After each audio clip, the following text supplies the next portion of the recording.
Hello students, आइए शुरुआत करते हैं नए वीडियो ऊष्मा और ताप का अगला पार्ट, जिसमें हम देखेंगे ऊष्मीय प्रसार के बारे में। तो उसी के अंतर्गत हम देखेंगे रेखीय प्रसार गुणांक, क्षेत्रीय प्रसार गुणांक और आयतन प्रसार गुणांक। तो इन सभी के बारे में पढ़ने से पहले थोड़ा सा एक एग्जाम्पल देख लेते हैं। जिस प्रकार से आप सभी देखते हैं, अगर गर्म चाय किसी कांच के एक गिलास में डालते हुए कभी कभी आपने देखा होगा कि कांच का जो गिलास है वो क्या हो जाता है, टूट जाता है। कांच का गिलास टूटने का कारण क्या होता है, उसका जो अंदर का परत जो होता है ना, वो अंदर का परत जो है फैल जाता है और जो बाहर का जो परत है वो नहीं फैल पाता। इस वजह से कांच का गिलास जो है क्या हो जाता है, तड़क जाता है दोस्तों, है ना। तो ये जो है प्रसार के कारण ही होता है, गर्म चीज़ों का ऊष्मा बढ़ जाने की वजह से ही होता है। तो अब आइए देखते हैं बारी बारी से रेखीय प्रसार गुणांक, क्षेत्रीय प्रसार गुणांक और आयतन प्रसार गुणांक के बारे में। तो देखिए दोस्तों, ठोस पदार्थ में ऊष्मीय प्रसार। तो सबसे पहले देख लेते हैं ठोस पदार्थ में किस प्रकार से प्रसार होता है। तो रेखीय प्रसार गुणांक।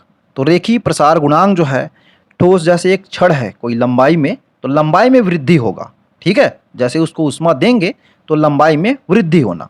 तो उसी को देख लेते हैं, इसका परिभाषा क्या है। किसी वस्तु की लंबाई में वह प्रसार जो वस्तु की इकाई लंबाई के क्षण में 1 डिग्री ताप बढ़ाने पर होता है। तो किसी वस्तु की इकाई लंबाई के क्षण जो है, मान लो 1 मीटर का क्षण है, उसमें 1 डिग्री अगर आप ताप बढ़ा रहे हो तो जितना प्रसार होगा वही रेखीय प्रसार गुणांक कहलाएगा, ठीक है। तो वो क्या कहलाता है, रेखीय प्रसार गुणांक। और इसे हम अल्फा से प्रदर्शित करते हैं। तो एग्जाम्पल के तौर पे मैंने यहाँ पास आप देख पा रहे होंगे एक क्षण का जो है एग्जाम्पल लिया है। तो प्रारंभिक लंबाई पहले आप देख पा रहे हैं कहाँ तक है, और इस जगह बढ़ा हुआ लंबाई आपको दिखाई दे रहा है, जिसको मैं डेल एल के रूप में प्रदर्शित कर रहा हूँ, और प्रारंभिक लंबाई को एल के रूप में यहाँ पास मैं प्रदर्शित कर रहा हूँ। तो इसको किस प्रकार से हम व्यक्त करेंगे, तो अल्फा से प्रदर्शित करते हैं। रेखीय प्रसार गुणांक को किससे, अल्फा से प्रदर्शित करते हैं। और अल्फा जो है किस प्रकार से होता है, तो लंबाई में वृद्धि, लंबाई में वृद्धि बटे प्रारंभिक लंबाई गुणित ताप वृद्धि। तो प्रारंभिक लंबाई गुणित ताप में वृद्धि, तो हम उसको इस प्रकार से लिख सकते हैं। लंबाई में वृद्धि, तो यहाँ पास आप देखें डेल एल, तो डेल एल के रूप में यहाँ पास हम लिखे हैं ऊपर में डेल एल बटे प्रारंभिक लंबाई एल है, और ताप में वृद्धि डेल टी। अर्थात इसी को हमको निकालना क्या है, डेल एल निकालना है ना। लंबाई में जो प्रसार हुआ है उसी को निकालना है। तो लंबाई में वृद्धि के लिए डेल एल बराबर अल्फा, ब्रैकेट के अंदर प्रारंभिक लंबाई गुणित ताप में वृद्धि, इस प्रकार से हम लिख करके निकाल सकते हैं दोस्तों, ठीक है। तो इस जगह जो है आप देखेंगे तो अल्फा का मात्रक जो है क्या होता है, डिग्री सेल्सियस। अल्फा का मात्रक डिग्री सेल्सियस इस वजह से होता है, ताप में जब बढ़ा रहे हैं तभी तो वृद्धि हो रही है। अब लोहे का रेखीय प्रसार गुणांक जो है 0.0012 प्रति डिग्री सेल्सियस होता है। क्या होता है, 0.00012 प्रति डिग्री सेल्सियस। इसका मतलब यह है दोस्तों, किसी क्षण जो है 1 मीटर का क्षण है ना। 1 मीटर के क्षण को अगर आप क्या देते हैं, 1 डिग्री सेल्सियस अगर क्या देते हैं, ताप देते हैं, या उष्मा, उष्मा कहें, उष्मा ज़्यादा उचित होगा, उष्मा देते हैं, तो वो कितना बढ़ेगा, 0.00012 मीटर, इतने लंबाई में जो है वो क्षण जो है आगे बढ़ेगा। तो ये हुआ लंबाई में बढ़ना, रेखीय प्रसार गुणांक के अंतर्गत आता है। अब आइए देखते हैं अगला, क्षेत्रीय प्रसार गुणांक। तो देखिए दोस्तों, क्षेत्रफल में वृद्धि, तो लंबाई और चौड़ाई दोनों में वृद्धि होना। तो यहाँ पास आप देख सकते हैं वस्तु के क्षेत्रफल में वह प्रसार जो वस्तु को 1 डिग्री बढ़ाने पर होता है, ठीक है। तो क्षेत्रफल में जो है क्या प्रसार, 1 डिग्री अगर हम बढ़ा रहे हैं तो एकांक जो क्षेत्रफल है ना उसमें वृद्धि होना। तो उसी को हम कहा जाता है क्षेत्रीय प्रसार गुणांक। इसे हम बीटा से प्रदर्शित करते हैं, ठीक है। तो यहाँ पास आप एग्जाम्पल के तौर पे देख रहे होंगे बॉक्स बना हुआ है। तो प्रारंभिक उसका क्या चीज़, क्षेत्रफल, उसको सामान्य ए के द्वारा यहाँ प्रदर्शित किया गया है। और क्षेत्रफल में वृद्धि, तो क्षेत्रफल में जो वृद्धि हो रहा है उसको डेल ए के द्वारा प्रदर्शित किया गया है। तो बीटा, बीटा को किस प्रकार से हम लिख सकते हैं, तो क्षेत्रफल में वृद्धि बटे प्रारंभिक क्षेत्रफल गुणित ताप में वृद्धि। तो बीटा आप देख सकते हैं, तो क्षेत्रफल में वृद्धि को डेल ए बटे प्रारंभिक क्षेत्रफल ए गुणित ताप में वृद्धि डेल टी। अर्थात अब यहाँ पास हमको क्या निकालना है, क्षेत्रफल निकालना है, किस प्रकार से उसमें वृद्धि हुई है। तो डेल ए बराबर बीटा, ब्रैकेट के अंदर हम लिख सकते हैं ए इंटू डेल टी, इस प्रकार से गुणा के रूप में रहेगा। तो बीटा का मात्रक भी डिग्री सेल्सियस होता है। क्यों? क्योंकि इसमें भी जो है हमको ऊष्मा देना पड़ता है। और क्षेत्रीय प्रसार गुणांक, क्षेत्रीय प्रसार गुणांक रेखीय प्रसार गुणांक के कितना होता है? अल्फा का दुगुना होता है। तो आप यहाँ पास देख सकते हैं रेखीय प्रसार गुणांक का दुगुना। इस प्रकार से बीटा बराबर 2 अल्फा, इस प्रकार से हम लिख सकते हैं। अब आइए देखते हैं आयतन प्रसार गुणांक के बारे में। तो ये इस प्रकार के जो प्रसार हैं वो ठोस पदार्थों में ही होती है। ठीक है दोस्तों। अब देखिए आयतन प्रसार गुणांक। तो आयतन प्रसार गुणांक में आप यहाँ पास देख पा रहे होंगे एक बेलन का जो है मैंने स्ट्रक्चर लिया हुआ है, और बेलन में किस प्रकार से होता है, अंदर से भी बढ़ता है, लंबाई भी बढ़ेगा, और उसके अंदर का चौड़ाई भी जो है, मतलब आयतन जो है पूर्ण रूप से उसमें बढ़ता है। तो किसी वस्तु के आयतन में वह प्रसार जो वस्तु के एकांक आयतन में 1 डिग्री बढ़ाने पर होता है आयतन प्रसार गुणांक कहते हैं, और इसे हम गामा से प्रदर्शित करते हैं। तो आयतन प्रसार गुणांक आयतन में वृद्धि बटे प्रारंभिक आयतन गुणित ताप में वृद्धि। अब इसको किस प्रकार से लिख सकते हैं? तो आयतन में वृद्धि डेल वी, मतलब आयतन को वी, है ना, वॉल्यूम के लिए जो है इंग्लिश का वी यहाँ पास लिया जाता है भाई, है ना, एरिया के लिए ए लिया गया था।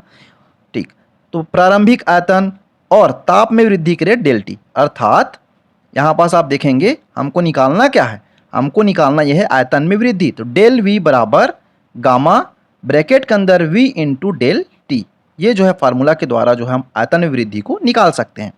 तो गामा का मात्रक भी डिग्री सेल्सियस होता है, क्योंकि ऊष्मा देने पर ताप बढ़ता है और ताप को ही नाप सकते हैं, इस वजह से इसका भी मात्रक क्या होता है? Degree Celsius. यह रेखीय प्रसार गुणांक के 3 गुना होता है। रेखीय प्रसार गुणांक अल्फा, तो उसका कितना होता है? 3 गुना होता है। तो इसको हम इस प्रकार से लिख सकते हैं दोस्तों। अब आइए देखते हैं हम लोग द्रव पदार्थ में ऊष्मीय प्रसार गुणांक के मान।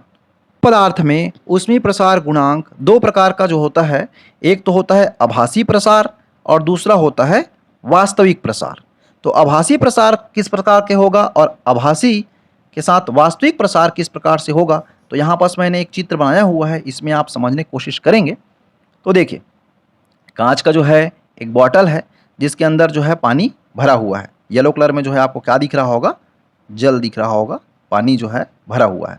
तो जैसे ही हम उसको हीट करते हैं, नीचे हीटर लगा हुआ है, जैसे हम हीट करते हैं गर्म होता है।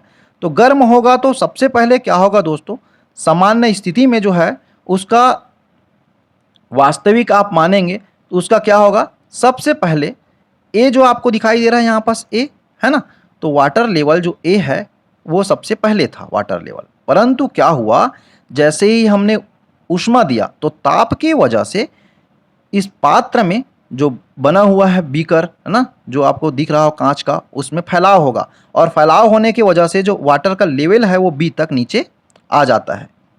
और बी तक नीचे आने के बाद क्या होता है, द्रव में भी प्रसार होता है। द्रव में भी प्रसार होगा तो द्रव में प्रसार होने की वजह से वो कहाँ तक चले जाता है? सी तक।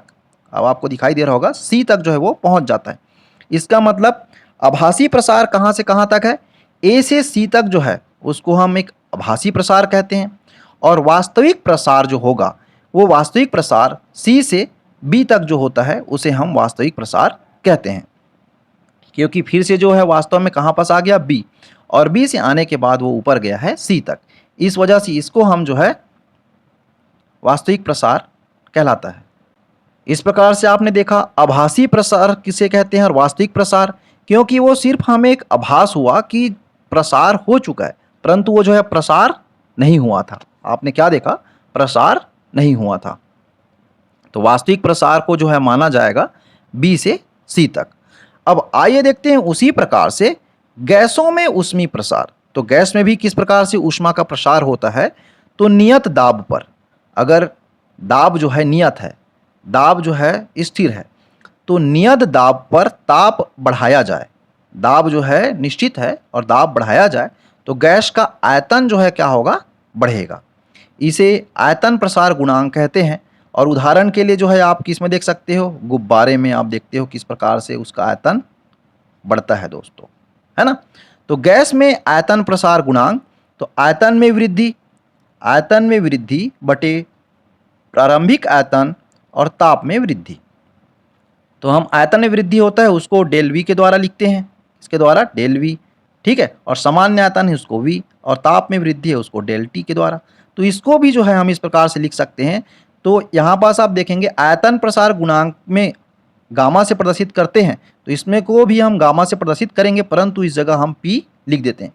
p इस वजह से लिखा जा रहा है दोस्तों, p जो है इंग्लिश का शब्द है प्रेशर। प्रेशर मतलब होता है दाब, तो दाब जो है नियत है ना, इस वजह से यहाँ पास लिखा जा रहा है p।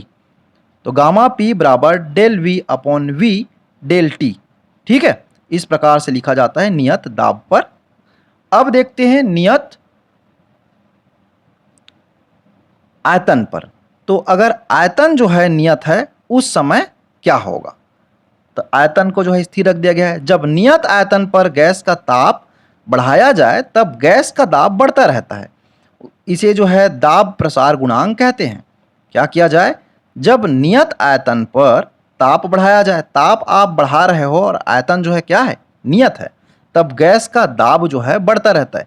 ये आप सब देखे होंगे गैस सिलेंडर में। गैस का सिलेंडर है, आप देखें हैं गैस का जो है सिलेंडर का आकार तो नहीं बढ़ता है ना, लेकिन उसमें जो है क्या किया जा रहा है? प्रेशर दिया जा रहा है, दाब बढ़ता रहता है, दाब उसमें बढ़ते जा रहा है, ठीक। और इसे जो है हम क्या कहते हैं? दाब प्रसार गुणांक। तो गैस का दाब प्रसार गुणांक क्या होता है? दाब में वृद्धि।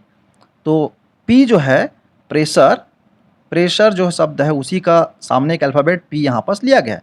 तो दाब में वृद्धि और प्रारंभिक दाब गुणित ताप में वृद्धि, ठीक है, डेल टी जो है ताप में वृद्धि। और इस जगह फिर आपको देखने को मिलेगा नियत आयतन।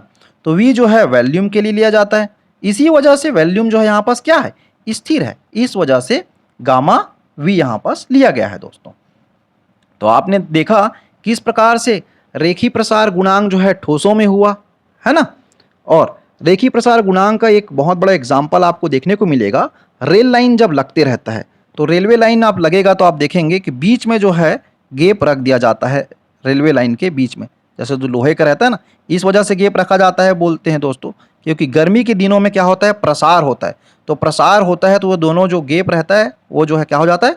भरा जाता है। अगर गैप नहीं रखा जाएगा तो रेलवे का पटरी जो है क्या हो जाएगा? मुड़ जाएगा। इस वजह से जो है उसको गैप रखा जाता है। तो ये वीडियो आपको अच्छी लगी हो तो इस वीडियो को आप लाइक कर दीजिए और ज़्यादा से ज़्यादा अपने दोस्तों के साथ शेयर भी कीजिए, और साथ ही अगले पार्ट के लिए इस वीडियो में आप बने रहिए। Thank you.